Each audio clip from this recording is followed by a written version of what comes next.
Algumas tragédias são inevitáveis e imprevisíveis, pegando todos de surpresa quando se menos espera, tipo um pneu de um caminhão se soltando no meio da estrada e atingindo alguém que estava passando pela rua, enquanto que outras tragédias são completamente previsíveis, deixando vários sinais de que iriam de fato acontecer, e infelizmente, às vezes, esses sinais são totalmente ignorados, resultando em tragédias que poderiam ter sido evitadas. Fala galera, aqui é o Drake, e são alguns casos assim que iremos acompanhar no vídeo de hoje, como por exemplo, o John Lennon do Beatles, que antes de ser finalizado, recebeu uma previsão de que isso aconteceria.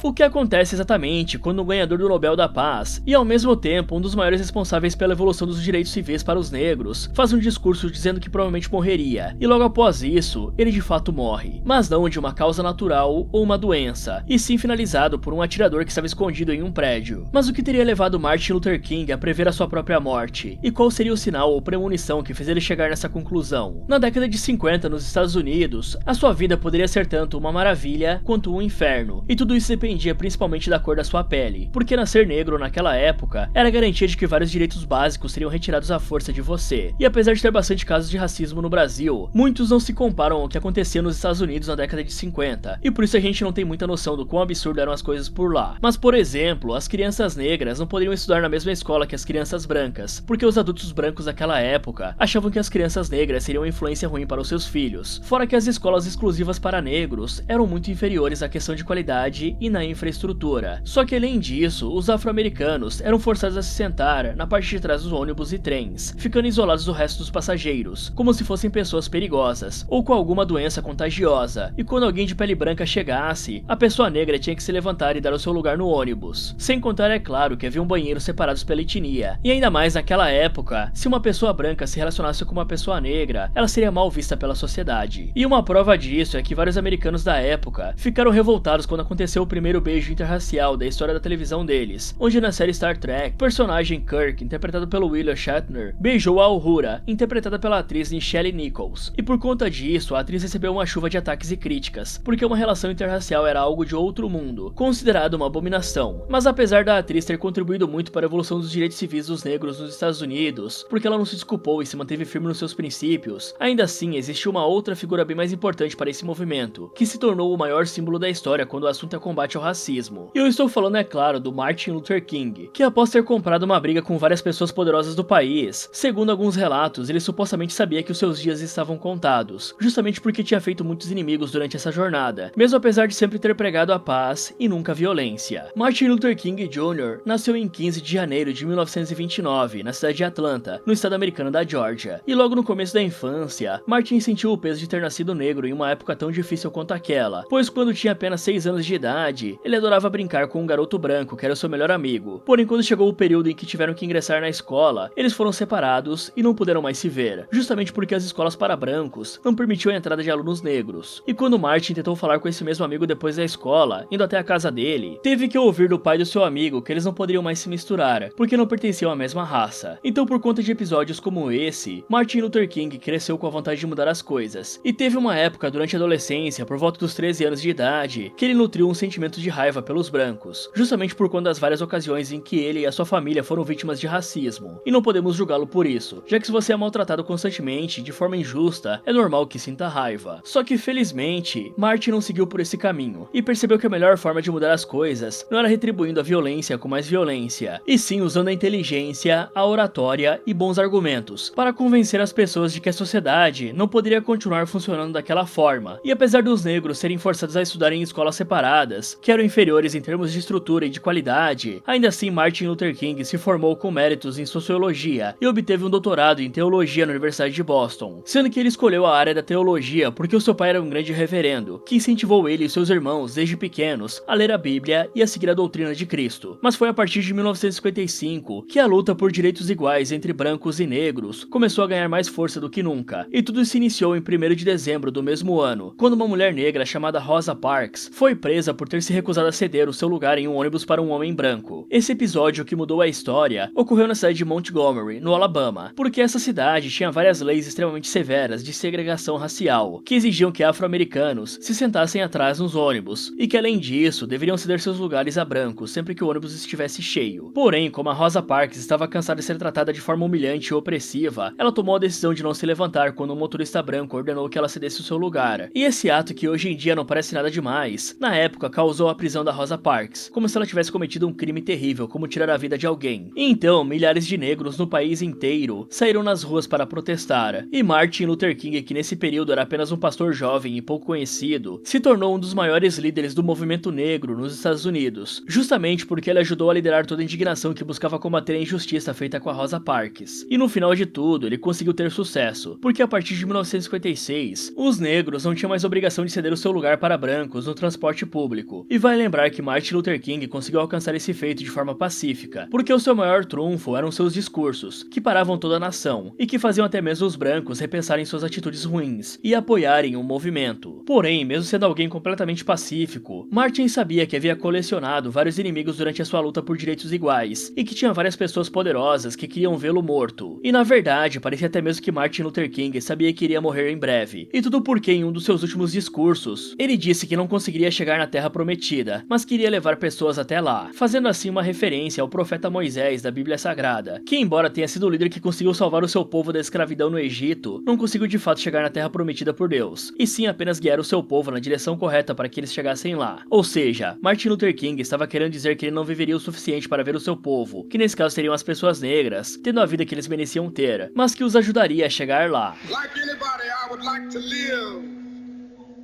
a long life. Longevity has its place. But I'm not concerned about that now. I just want to do God's will. And He's allowed me to go up to the mountain. And I've looked over and I've seen the promised land. I may not get there with you, but I want you to know tonight that we as a people will get to the promised land.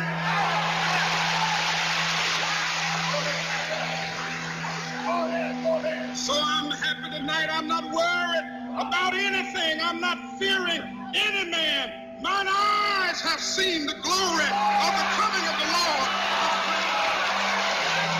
Já um outro detalhe que pode mostrar que ele estava prevendo que uma tragédia poderia acontecer é que nos dias que antecederam a sua morte, muitos relatos indicam que o Martin estava particularmente preocupado com a sua segurança e com o impacto que a sua luta pelos direitos civis estavam causando no país. Ele tinha consciência das ameaças de morte que estava recebendo e que haviam se tornado cada vez mais frequentes, especialmente após a sua decisão de se opor à guerra do Vietnã e a sua crescente oposição ao racismo e à desigualdade econômica. Inclusive, alguns relatos de amigos e familiares dizem que durante a sua viagem para Memphis, Martin expressou uma sensação de que algo ruim poderia acontecer com ele, e há registros de que ele falou com seu amigo e colega, Ralph Abernathy, dizendo que talvez ele não voltasse daquela viagem até Memphis. E adivinhem só, de fato Martin Luther King não retornou da viagem, porque ele foi assassinado lá. O crime aconteceu em 4 de abril de 1968, quando ele tinha 39 anos de idade, e tudo se deu por conta do ex-presidiário, chamado James Earl Ray, que nessa mesma época estava fugindo da polícia. James supostamente seria um racista de longa data, e justamente por conta disso, odiava o Martin Luther King, e montou um plano estratégico e calculista para eliminá-lo. O James alugou um quarto que ficava de frente para o hotel em que Martin Luther King estava hospedado naquela viagem a Memphis. Então, da janela desse mesmo quarto, James disparou com uma arma a 70 metros de distância, atingindo o pescoço de Martin, que infelizmente não sobreviveu, e assim como o próprio havia previsto, ele não retornou da viagem. Já o seu assassino, James Earl Ray, passou 28 anos na prisão por assassinato, mas morreu em 1998,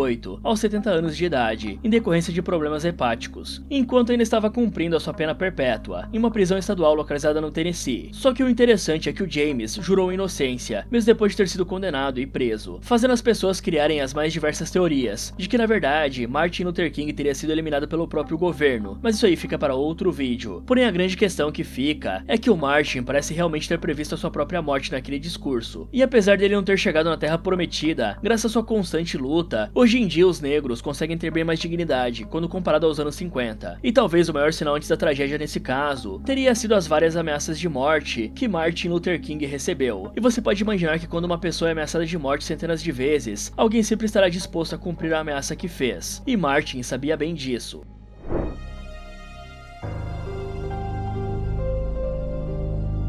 O que dizer do Michael Jackson? Ele é provavelmente o artista mais completo que já existiu até hoje, porque ele não sabia apenas cantar, mas sim criar passos de dança impressionantes, e além disso compor músicas e melodias que ficaram marcadas na história. Sem contar, é claro, que o conceito que temos de videoclipe nos dias atuais surgiu graças ao clipe da música Thriller, fora que o Michael deu uma bela moral pro Brasil, vindo gravar um clipe no Rio de Janeiro na favela de Santa Marta, e basta dar uma rápida analisada nas pessoas que atualmente estão comandando nosso país, para perceber que o Michael tinha total razão quando disse que eles não ligam pra gente. Mas apesar de todo o talento, fama e admiração por parte dos fãs, Michael teve uma vida repleta de mistérios e polêmicas, e podemos citar várias delas, como uma que aconteceu em novembro de 2002, quando Michael apareceu na sacada de um hotel segurando Blanket, o seu filho mais novo, que na época tinha apenas 9 meses de idade. Ele estava com a criança no braço, e exibiu o bebê de forma bastante perigosa, o segurando por uma das mãos sobre a sacada do hotel, que ficava no quarto andar, e em frente a uma multidão de fãs que estavam lá para vê-lo, e obviamente as pessoas ficaram desesperadas, achando que o bebê poderia cair do quarto andar a qualquer momento. Porém, o Michael se explicou mais tarde, dizendo que a intenção dele era mostrar o seu filho para os fãs que estavam esperando na frente do hotel, e que no momento não se deu conta da gravidade da situação, e sim apenas depois que aconteceu. Já uma outra polêmica envolve uma suposta relação que o Michael teria tido com menores de idade, só que nesse caso existem muito mais provas para inocentá-lo do que para incriminá-lo, e eu acredito que a grande maioria das pessoas acreditam na sua inocência, até porque existem inúmeros depoimentos de crianças daquela época que já se tornaram adultos atualmente, e que frequentaram a casa do Michael quando eram pequenos, e negaram que ele tivesse tomado qualquer atitude imprópria. Porém, uma outra polêmica na vida do cantor é a relação que ele tinha com seu pai, que batia no Michael e nos seus irmãos sempre que eles erravam um passo de dança durante os ensaios, na época em que faziam parte da banda Jackson 5. Inclusive, nessa entrevista, o Michael quase chega a chorar ao falar desse assunto delicado. Just let me go back. You just said that you would practice the dance steps and your father would be holding a belt in his hand. Is that what you just said? Yes. And he would tear you up if you missed.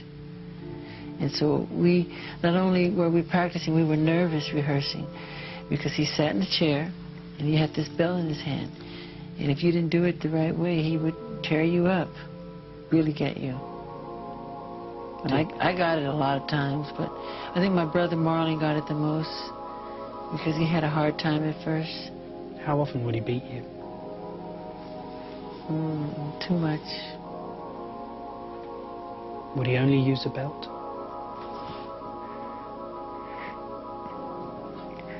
Why do you do this to me? Mas voltando para o ano de 2009, ele planejava uma grande turnê, que seria a última da sua carreira, chamada This Is It. E os milhões de fãs ao redor do mundo estavam muito empolgados para ver o rei do pop novamente nos palcos. E até mesmo sairia um filme, abordando e mostrando os bastidores dessa grande turnê, ou seja, seria algo grandioso que entraria para a história da música. No entanto, em 25 de junho de 2009, absolutamente todos os fãs foram pegos de surpresa, com a notícia de que Michael Jackson havia morrido aos 50 anos de idade, na sua casa em Los Angeles, de uma forma trágica e totalmente inesperada, porque afinal de contas, os fãs estavam ansiosamente aguardando pela sua última turnê. Já a causa oficial da morte foi intoxicação aguda por Propofol, um potente anestésico administrado a ele por seu médico pessoal, chamado Dr. Conrad Murray. Porém, o grande mistério envolvendo a morte do Michael é que, segundo alguns relatos de funcionários que trabalhavam diretamente para o cantor, ele havia dito a seguinte frase antes de falecer: "Eles querem me matar, tem algo errado com essas injeções." E a grande questão é que, de fato, o Michael Jackson muito provavelmente disse essa frase para sua equipe, só que não se sabe se ele realmente sabia que alguém estava tentando matá-lo, ou se o Michael estava apenas alucinando, porque ele tomava uma grande quantidade de remédios, até mesmo para conseguir dormir, pois sofria com insônia. Então nós temos duas opções para justificar essa frase que o Michael disse antes de morrer. A primeira é que ele de fato sabia que alguém queria matá-lo, e a segunda é que ele estaria apenas alucinando, e falando coisas sem sentido por conta dos excessos de medicações que tomava. E a partir daí, surgem várias teorias da conspiração, dizendo que o médico particular do Michael, o Dr. Conrad Murray, propositalmente colocou uma superdosagem de Propofol para eliminar o cantor, e na verdade essas teorias não se limitam apenas às pessoas aleatórias da internet, porque vários parentes do Michael Jackson, incluindo a própria irmã, a LaToya Jackson, já falaram publicamente inúmeras vezes que ele teria sido assassinado a mando de pessoas poderosas, e que o Michael sempre falava para ela que haviam pessoas que queriam silenciá-lo, e só nos resta tentar imaginar quem seriam essas pessoas. Já nessa capa do álbum Blood on the Dance Floor, ou traduzindo para o português, Sangue na Pista de Dança, o Michael aparece usando um terno completamente vermelho, quase como se estivesse encharcado de sangue, como o próprio nome do álbum sugere. E segundo algumas pessoas, a capa desse álbum seria um outro sinal antes da tragédia, bem como os vários relatos de fontes confiáveis, como a própria irmã do cantor, que diz que ele havia relatado que pessoas poderosas queriam vê-lo morto. Então, considerando esses sinais antes da tragédia, você acha que o Michael morreu devido a um erro do seu médico, ou que ele sabia que seria silenciado pela elite? Talvez porque quisesse contar um segredo e rasgar o véu.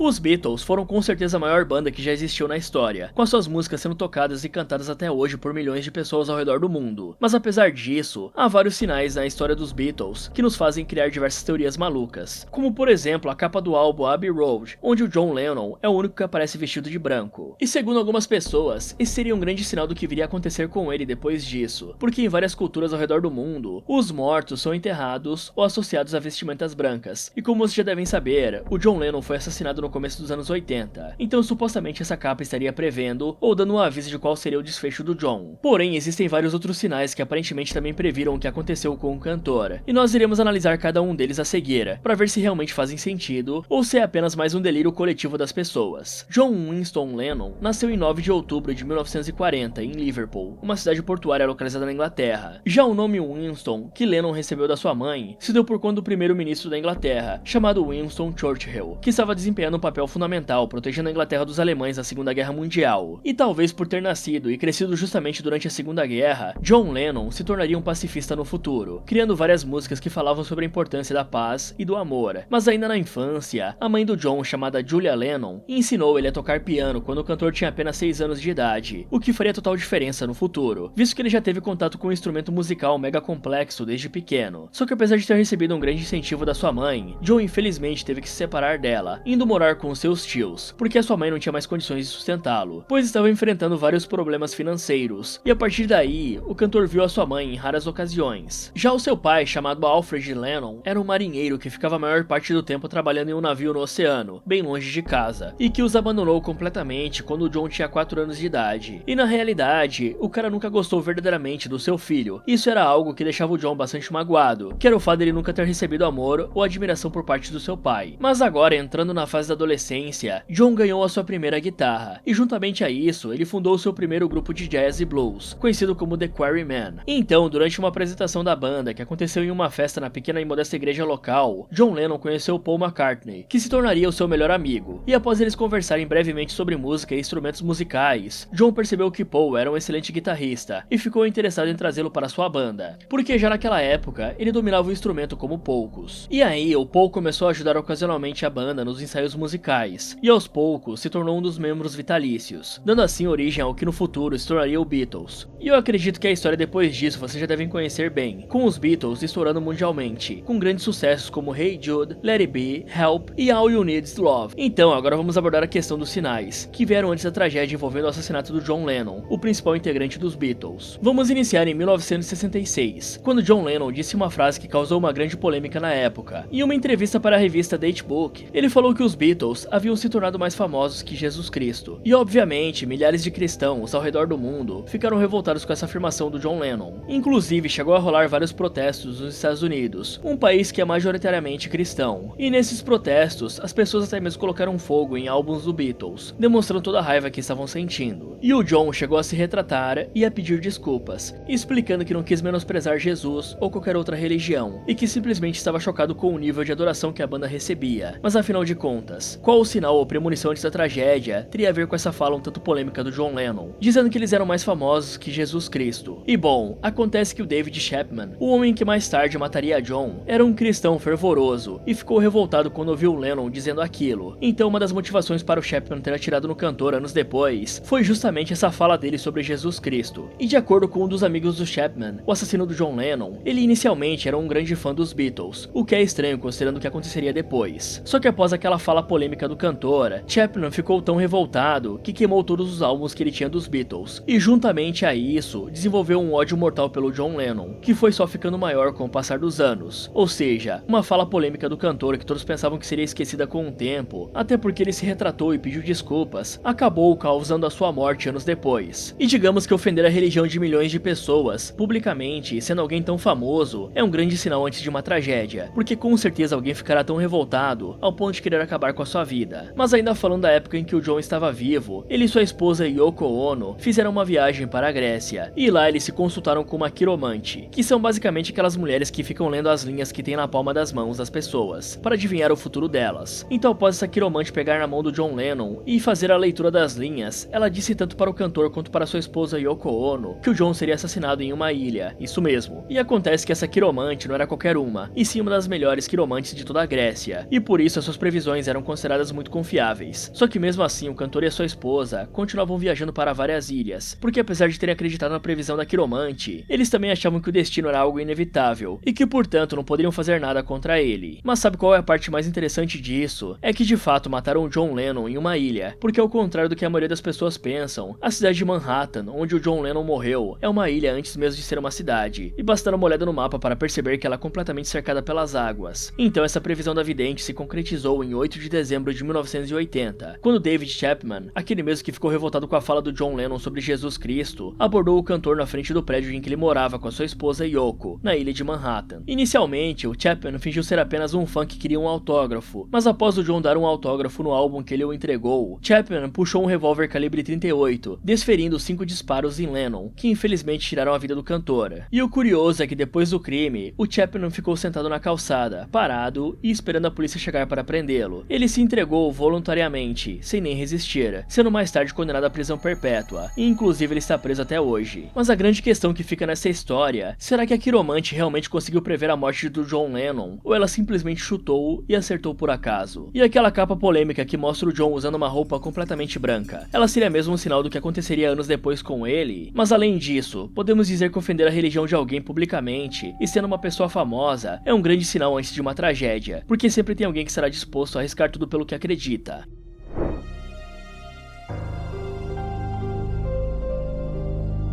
Esse homem sonhou repetidas vezes que um avião iria cair, e todos esses sonhos começavam e terminavam da exata mesma forma, parecendo um replay. Mas após procurar as autoridades e ser ignorado, tratado como um louco, ele ficou sabendo de um avião que caiu, e quando pesquisou mais sobre o assunto, ele percebeu que tudo aconteceu exatamente como ele havia sonhado. Essa é a história de David Booth. O ano era 1979, e David era um homem completamente normal, sem nenhuma conexão com o mundo da aviação, ou qualquer outra coisa relacionada com aviões que pudesse influenciar nos seus sonhos. Até que em uma noite, David teve um sonho vívido e angustiante, no qual um avião estava caindo, causando um grande acidente e matando centenas de pessoas. No sonho, ele vê detalhes do acidente de maneira bem clara e assustadora, como pessoas despedaçadas, sofrendo em agonia, além do avião completamente destruído no solo. E assim que o David acordou desse sonho, ele imediatamente percebeu que tudo parecia ser real demais, como se ele próprio estivesse no local, assistindo a tudo como um telespectador. Porém, apesar de ter ficado muito assustado com o nível de realismo desse sonho, David decidiu seguir normalmente